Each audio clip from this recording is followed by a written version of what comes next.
Hello everyone, today is March 22nd, 2017. This is the tip of the week, too long didn't read summary video. Tip of the week. Did you know that eCampus stores receipts for any submission that a student submits to you? This includes discussions, assessments, assignments, and things like that. You can always access these receipts from the Grade Center.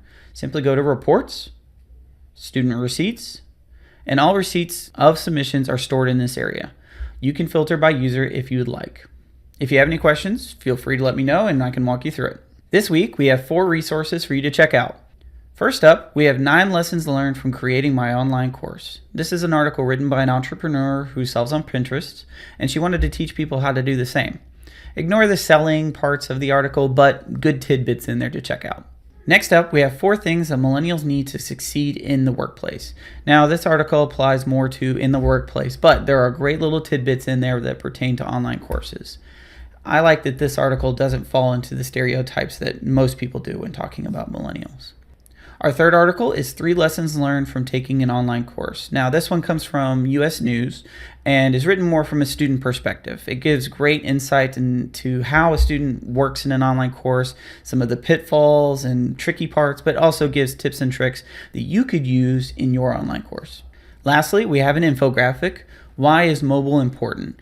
This one's important because more and more users are using tablets and laptops, smaller devices, phones, things like that to work on their coursework. I know it's surprising, it's a tiny screen compared to a computer, but it's more efficient, we can do it on the go, things like that. You'll see more in the infographic. But mobile is important, which means that your content needs to be mobile compatible, or responsive is another way of saying it. Hey, next week we've got 6 events going on in the Faculty Center that I'm going to be offering. There'll be different technology, different workshops that you can do, from Kahoot to Google. I'm actually going to do 3 parts of Google training. If you can only go to one, no big deal.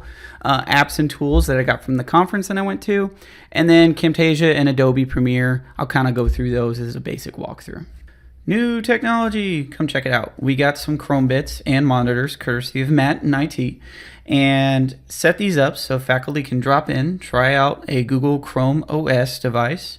We're doing a pilot to see if the Chrome devices would be good in a classroom for instruction. We'd like you to drop by, see if you like them. I'll be using these in my workshops next week.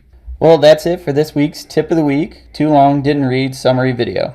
I'm Jason Busman, and I'll see you next week.